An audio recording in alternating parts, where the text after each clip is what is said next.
I'm very surprised that Alan Wake is getting a sequel. I'm surprised it even got a remaster in the first place, because I don't even know how many people know what this game is. I played it originally when it came out on the Xbox 360. I played it, got all the trophies, really enjoyed it. I wasn't planning on playing this remaster until I saw the announcement for the second game. After I saw that, I decided to just go back, get a refresher on the story, and while doing that, might as well just get all the trophies. Alan Wake has a total of 68 trophies, including the Platinum. That also includes the DLC. There's a lot of story, a couple miscellaneous, and unfortunately, a lot of collectibles. There are over 300 in the game. God damn.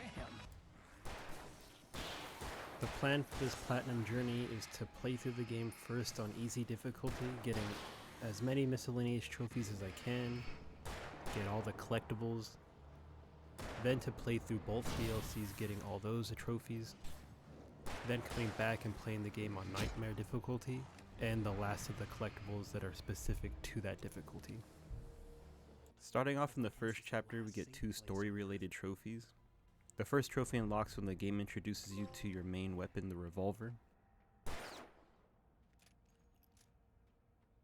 The next trophy is unlocked after turning on the generator here.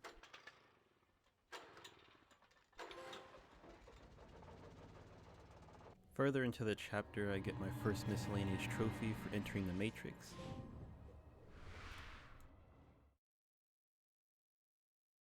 At the end of the chapter, we run into our first boss of the game, but since I'm playing on easy, this guy gets completely destroyed here, and we get a trophy.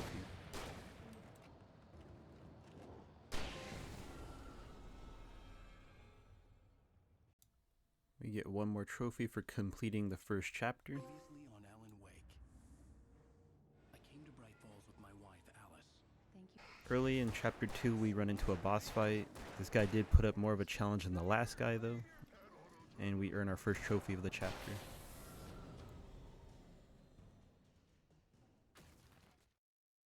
The next 3 trophies I earned were for getting a certain amount of each collectible.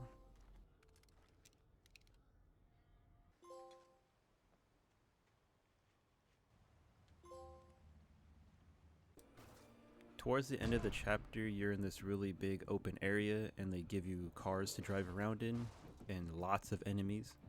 So it's made it the perfect spot to get the trophy for killing 15 enemies with vehicles.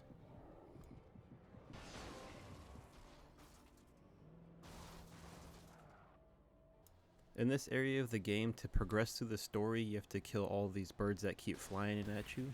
And the game gives you a lot of flare guns which take them out real quick and easy. So I did cheese this next trophy by restarting the chapter a couple times, just killing the birds over and over again. For the trophy, you have to kill 1,000 birds, and per attempt you get about 300-ish kills. Previously on Alan Wake. Alice has been kidnapped. Alan, please help me. Alice? In chapter 3 we get introduced to a lot more weapons, which makes this chapter great for unlocking a lot of the miscellaneous combat trophies.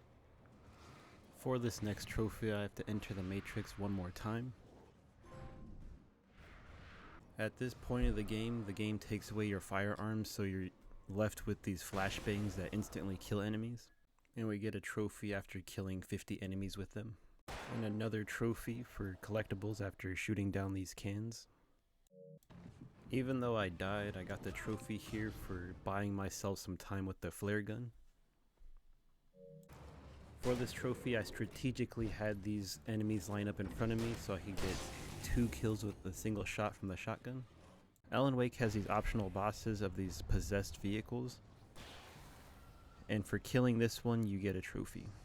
This boss fight isn't bad at all, you just gotta avoid it as it drives at you, and just throw your flashbangs, your flares, and just flash your light at it, and it'll die pretty quick. The annoying thing is all the little guys running around it.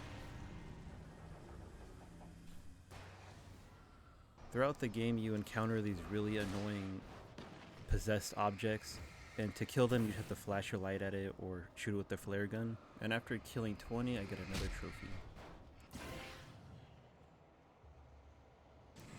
After getting my 100th kill with the revolver, I get another trophy. Towards the end of the chapter, we run into another possessed boss that's optional, and for killing it, we get another trophy.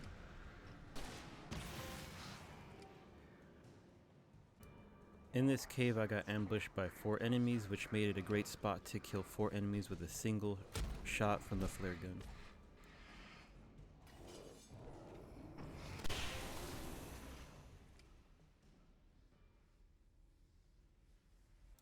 After fighting my way through the rest of that cave, we completed Chapter 3.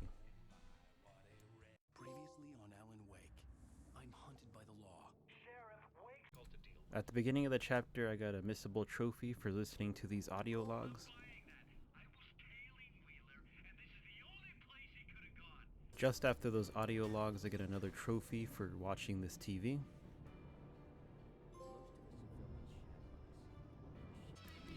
While fighting off waves and waves of enemies, I got the trophy for killing 50 enemies with the shotgun.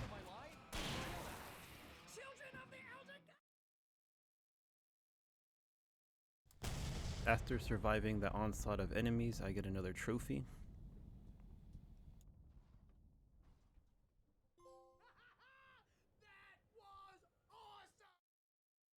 After finding the last radio, I got a trophy. As you regular listeners know. Right at the end of the chapter, I got one more trophy for killing 50 enemies with the hunting rifle. You get one more story-related trophy for completing Chapter 4. Under the influence of the dark presence, I wrote a horror story that is coming. At the beginning of the chapter, I get a missable trophy for listening to this song. While defending this AI while she opens up the door, I got a trophy for killing my 50th Taken with the flare gun.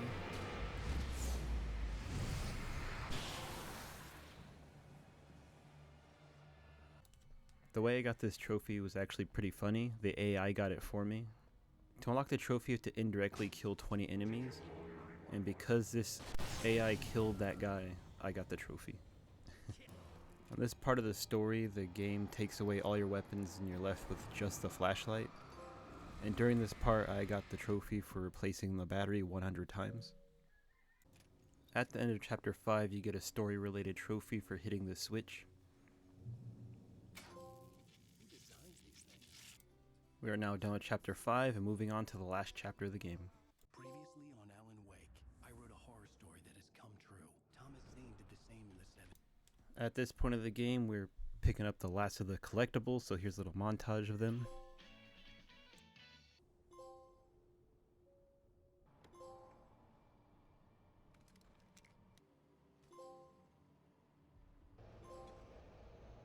For this next trophy, you gotta make it to this part of the level, which is the final boss, without shooting a single shot from any weapon. The trophy's not too bad because the game gives you a lot of those flashbangs and flares, which help out a lot, and the mission's not too long either. For the final boss, it's not too hard. The game gives you unlimited flares, and if you just keep shooting in the center of this tornado, you can take the boss out real easy. And after taking out that boss fight, we watch this short cutscene and we're done with our first playthrough.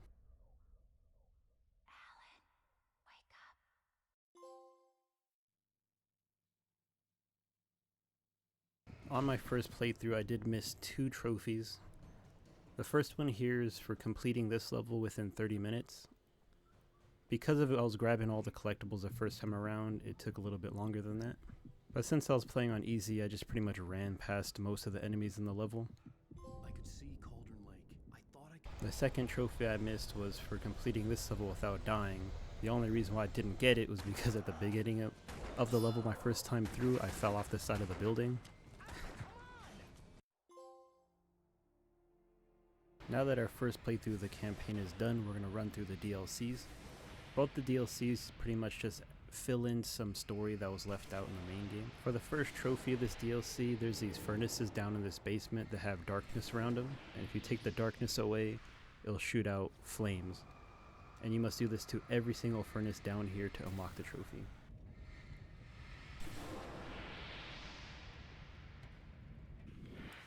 I get my first story-related trophy of this DLC for bringing my friend back. This DLC has vehicles in it that will help you out a lot because of the flashlights on them. You can just run everybody over, but if you avoid them, you'll get a trophy.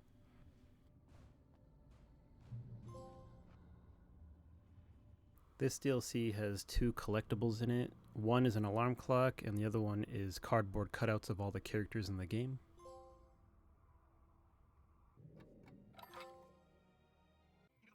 While fighting this boss, there is a trophy you can get for beating the boss in under a minute and a half. But since I saved all the flare guns I got, which made this boss fight really easy, there's like 4 phases, and every phase you can just shoot him with the flare gun and it'll kill him instantly each time.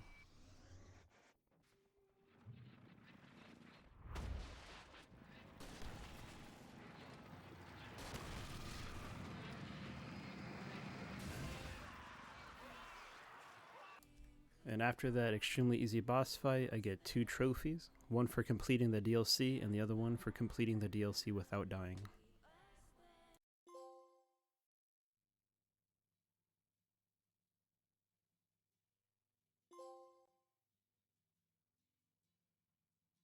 At the start of the second DLC, we have another time-based trophy. We have to make it around this tornado in a minute.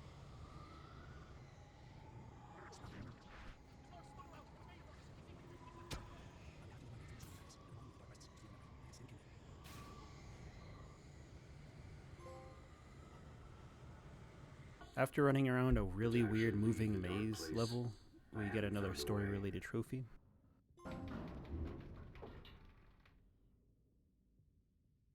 About halfway through the DLC, there's an in-game cutscene. You could walk away at any time, but if I sit here and watch it, I'll get a trophy. I think this is a breakthrough, Alan. I'm really very proud of you.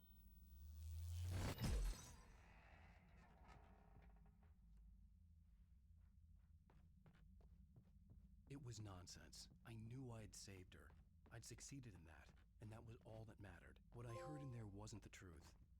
Shortly after that last trophy, if I avoid all these enemies and go through this little cave area, I'll find a giant typewriter for another missable trophy. I felt like the typewriter was mocking me.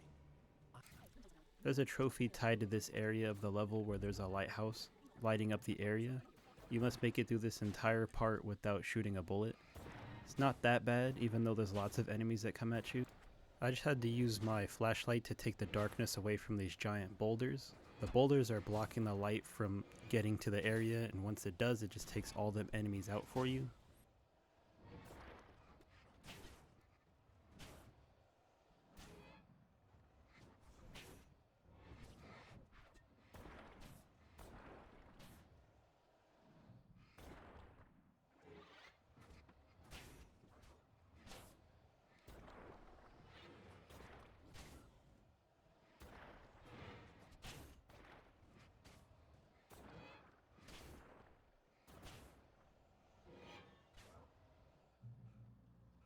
The lighthouse. I was relieved to have made it here. Right before the final boss fight, we get our last collectible and the collectible trophy for this DLC.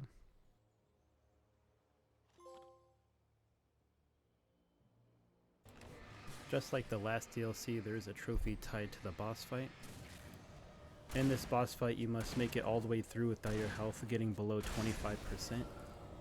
This boss fight's not too hard, the only annoying part is there's birds everywhere. As long as you pull your flares out as soon as you see them, you'll be fine. And once we finish the boss fight, we get 2 trophies, one for completing the DLC and one for beating the boss without going below 25%.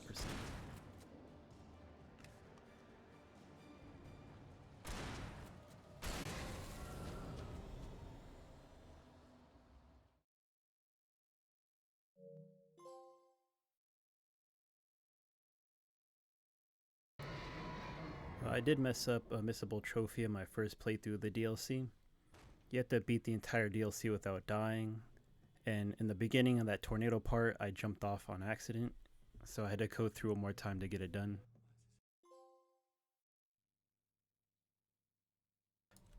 With the 2 DLCs done, there's only one more playthrough left. That's the Nightmare difficulty playthrough.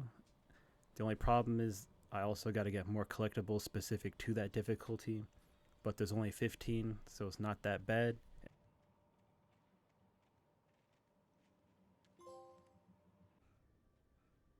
The only difference in Nightmare difficulty is you take more damage, but I believe there's still the same amount of batteries and ammo, at least it felt like it. I don't think I ever ran out of ammo. I felt like I was pretty stocked up for most of the game, especially towards the end. I only died a couple times during this playthrough, mostly because of the janky way Alan Wake moves around on the platforming sections. Overall, Alan Wake is a pretty easy game and not too long either. I think it took me roughly 25-26 hours to get done. As long as you can make it through all the collectibles, I'd recommend playing through the game. And with the Nightmare playthrough done, I now have the Alan Wake Platinum Trophy.